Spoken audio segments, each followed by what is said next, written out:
ಗುರುಮಠಕಲ್ ಪಟ್ಟಣದ ಸರ್ಕಾರಿ ಆಸ್ಪತ್ರೆಯಲ್ಲಿ ಇದೀಗ ಡಯಾಲಿಸಿಸ್ ಚಿಕಿತ್ಸೆಗಾಗಿ ಹೊಸ ಆಶಾಕಿರಣ ಮೂಡಿದೆ. ಮೂತ್ರಪಿಂಡ ಸಮಸ್ಯೆಯಿಂದ ಬಳಲುತ್ತಿರುವ ರೋಗಿಗಳಿಗೆ ಅನುಕೂಲವಾಗುವಂತೆ ನೂತನ ರಕ್ತ ಶುದ್ಧೀಕರಣ ಘಟಕವನ್ನು ಶಾಸಕ ಶರಣಗೌಡ ಕಂದಕೂರು ಉದ್ಘಾಟಿಸಿದರು. ಕಾರ್ಯಕ್ರಮದಲ್ಲಿ ಮಾತನಾಡಿದ ಶಾಸಕರು, ನಮ್ಮ ಭಾಗದ ಜನರು ಬಹಳ ಮುಗ್ಧರು. ಆಸ್ಪತ್ರೆಗೆ ಬರುವ ಪ್ರತಿಯೊಬ್ಬ ರೋಗಿಯನ್ನು ಮನೆಯ ಸದಸ್ಯರಂತೆ ಭಾವಿಸಿ ಸೇವೆ ಸಲ್ಲಿಸಬೇಕು ಎಂದು ವೈದ್ಯರು ಹಾಗೂ ಸಿಬ್ಬಂದಿಗೆ ಸೂಚನೆ ನೀಡಿದರು.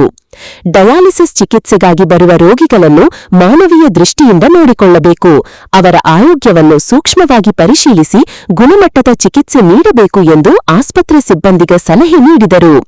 ಇನ್ನು ಆರೋಗ್ಯ ಸಚಿವರೊಂದಿಗೆ ಚರ್ಚಿಸಿ 2 ಡಯಾಲಿಸಿಸ್ ಘಟಕಗಳನ್ನು ತರಲಾಗಿದೆ ಎಂದು ತಿಳಿಸಿದ ಶಾಸಕರು, ನಾನು 5 ಘಟಕಗಳನ್ನು ಕೇಳಿದ್ದೆ, ಆದರೆ ಪ್ರಸ್ತುತ 2 ಘಟಕಗಳಿಗೆ ಮಾತ್ರ ಅನುಮೋದನೆ ಸಿಕ್ಕಿದೆ ಎಂದು ಹೇಳಿದರು. ಖಾಸಗಿ ಆಸ್ಪತ್ರೆಗಳಲ್ಲಿ ಚಿಕಿತ್ಸೆ ಪಡೆಯಲು ಬಡ ಜನರಿಗೆ ಹಣದ ಸಮಸ್ಯೆ ಎದುರಾಗುತ್ತಿದೆ. ಆದ್ದರಿಂದ ಸರ್ಕಾರಿ ಆಸ್ಪತ್ರೆಯಲ್ಲೇ ಉತ್ತಮ ಚಿಕಿತ್ಸೆ ಸಿಗುವಂತಾಗಬೇಕು ಎಂದು ಅಧಿಕಾರಿಗಳಿಗೆ ಸೂಚನೆ ನೀಡಿದರು.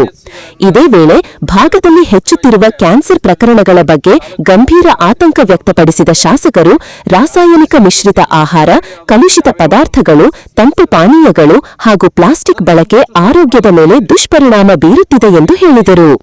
ನನ್ನ ಭಾಗದಲ್ಲಿ ಕ್ಯಾನ್ಸರ್ ರೋಗಿಗಳ ಸಂಖ್ಯೆ ಹೆಚ್ಚುತ್ತಿರುವುದು ನೋವಿನ ಸಂಗತಿ. ಜನರು ಆರೋಗ್ಯದ ಬಗ್ಗೆ ಜಾಗೃತರಾಗಬೇಕು ಎಂದು ಕರೆ ನೀಡಿದರು.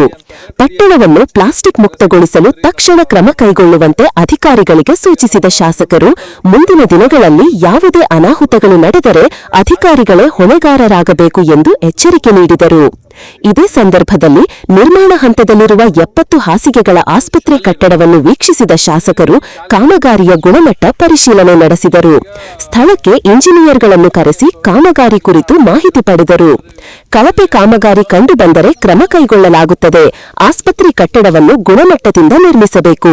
ಸರಿಯಾದ ಕ್ಯೂರಿಂಗ್ ಮಾಡಿ ಕಾಮಗಾರಿ ಪೂರ್ಣಗೊಳಿಸಬೇಕು ಎಂದು ಕಟ್ಟುನಿಟ್ಟಿನ ಸೂಚನೆ ನೀಡಿದರು.